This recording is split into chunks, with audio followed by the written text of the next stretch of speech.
হায় হায়, এ আমার কি হলো? আমার কত স্বপ্ন ছিল, বড়লোক বাড়ির বউ হব আমি, সব ভেঙে গেল। কই গেলি রে মা? তোর বাবাকে খাবারগুলো দিয়াই তো রে মা। ওদের মধ্যে আমি এখন যেতে পারবো না মা, আমার চেহারাটা তো নষ্ট হয়ে যাবে। তাই বলে তুই তোর বাবাকে খাবার দিতে যাবি না? যদি আমি এই রোদের মধ্যে যাই, নির্ঘাত আমি কালো হয়ে যাব মা।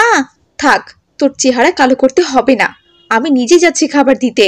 তাই যাও তুমি, আমি রোদের মধ্যে বাইরে যেতে পারবো না, বুঝেছো?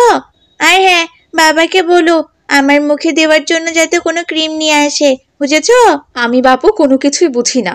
সারাদিন এইভাবে রূপচর্চা নিয়ে তুই কেন ব্যস্ত থাকিস বলতো? বারে, সুন্দর একটা মেয়ে রূপচর্চা না করলে কি আর এমন সুন্দর থাকবো নাকি? হ্যাঁ, তুইও পারিস বটে রে মা, মুখের সামনে থেকে আয়নাটা একটু সরা, বুঝলি?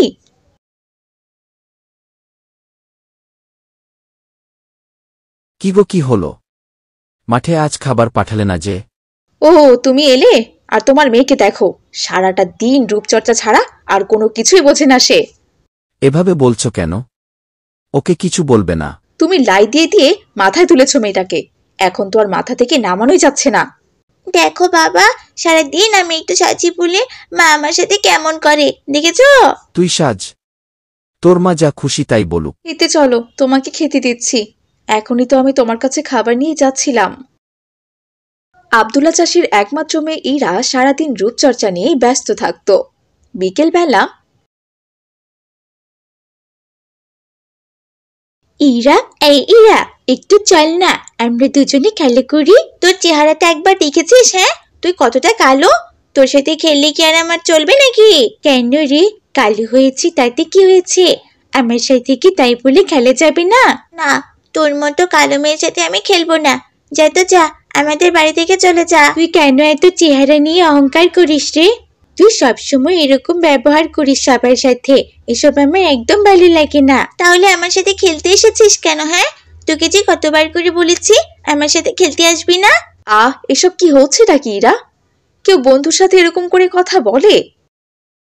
কি বলছো কি মা? এই কালো মেয়েটা আমার বন্ধু? দেখলেই তো কেমন লাগে আমার, যত সব। ঠিক আছে কাকি, ওরাই আমার সাথে খেলতে হবে না, আমি এখান থেকে চলে যাচ্ছি। তোর অহংকারটা কিন্তু দিন দিন বেড়ে চলেছে। কিসের এত অহংকার তোর? হ্যাঁ, কোথায় আবার আমি অহংকার করলাম মা? যা বলার তাই তো বললাম। হয়েছে হয়েছে, এখন আর তর্ক করতে হবে না, খেতে চল। সারাদিন সাজলে কি আর পেটে খাবার চাই? হ্যাঁ, কি রান্না করেছো শুনি? মাংস ভাত ছাড়া আমি মুখে খাবার তুলতে পারবো না, এই আমি তোমাকে আগেই বলে দিলাম। তুই কি ভুলে গেছিস রে মা?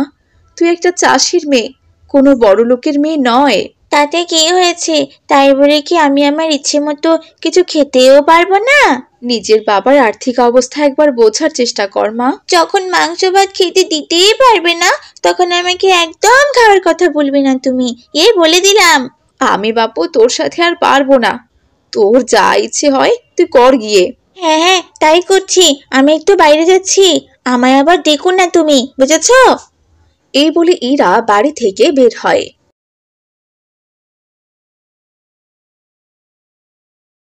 কয়েকদিন ধরে কোনো কিছুই খাই না মা, আমায় একটু কিছু খেতে দিবি রে?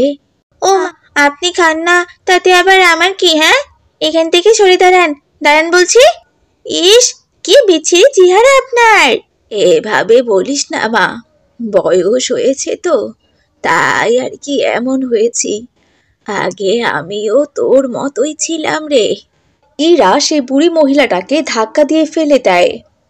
আরে আরে, এটা তুই কি করলি?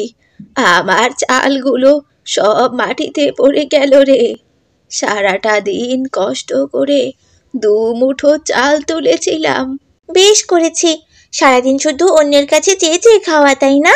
রোজগার করতে পারেন না? এই বয়সে আমি কি করে রোজগার করব রে? একই এরা, তুই বুড়ি মার সাথে এমন ব্যবহার করছিস কেন? তোর কি? হ্যাঁ, দেখতে পাচ্ছিস না বুড়িমার শরীরটা কেমন দেখতে? তুই সুন্দর বলে কাউকে মূল্য দিবি না? না, কাউকে মূল্য দেব না, কারণ এই গ্রামের একমাত্র সুন্দরী রূপবতী মেয়ে হচ্ছে আমি, বুঝেছিস? চাষির মেয়ে, অথচ এমন ভাব করে মনে হয় যেন রাজরানী। রাজরানী হইনি তো কি রে? ঠিক আমি একদিন রাজরানী হব, তুই দেখে নিস। তোর অহংকার অতিরিক্ত বেড়ে গেছে। অহংকার মানুষকে বড় করে না, এটা তুই মাথায় রাখিস। সারাদিন চেয়ে মানুষের বাড়িতে খাবার খায়, সে আবার আমায় বড় বড় কথা বলে, যত সব। সারাদিন জমিতে চাষ করতে করতে শরীরটা আমার শেষ হয়ে যাচ্ছে। কি গো আব্দুল্লা চাষি, তা কেমন আছো? হ্যাঁ, দেখতেই তো আছো, চাষাবাদ করে সংসার চালাতে হয়। ওদিকে মেয়েটা মাংস ভাত ছাড়া আর কিছুই খেতে চায় না। মেয়ে তো বড় হল, একটা বিয়ে দেয়ার ব্যবস্থা কর। আমার হাতে একটা ভালো ছেলে আছে, তাহলে তো ভালোই হয়। তবে ছেলেরা অনেক বড়লোক, মেয়েকে পছন্দ করবে তো? আমার মেয়েকে দেখে পছন্দ করবে? এই গ্রামের তেমন সুন্দরী মেয়ে পাবে কই?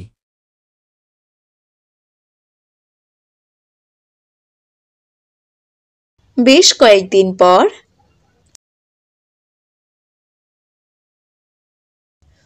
কালো কালো কিছু মেয়েকে দেখলে ভালোই লাগে, কেউ তো আর আমার সমান হতেই পারে না।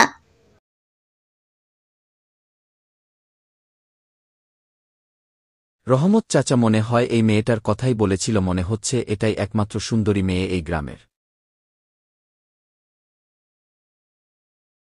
এই যে শুনছেন, আমি না অনেক দূর থেকে এসেছি, আমাকে একটু সাহায্য করবেন? আপনি দূর থেকে এসেছেন, তাতে আমার কি? হ্যাঁ, অনেক বিপদে পড়েছি, আমাকে কি কিছু খাবারের ব্যবস্থা করে দিতে পারবেন? ঢং দেখে বাঁচি না, আপনার খাওয়ার ব্যবস্থা আমি কেন করতে যাব? মানুষ বিপদে পড়লে যে তাকে সাহায্য করতে হয় তা জানেন না?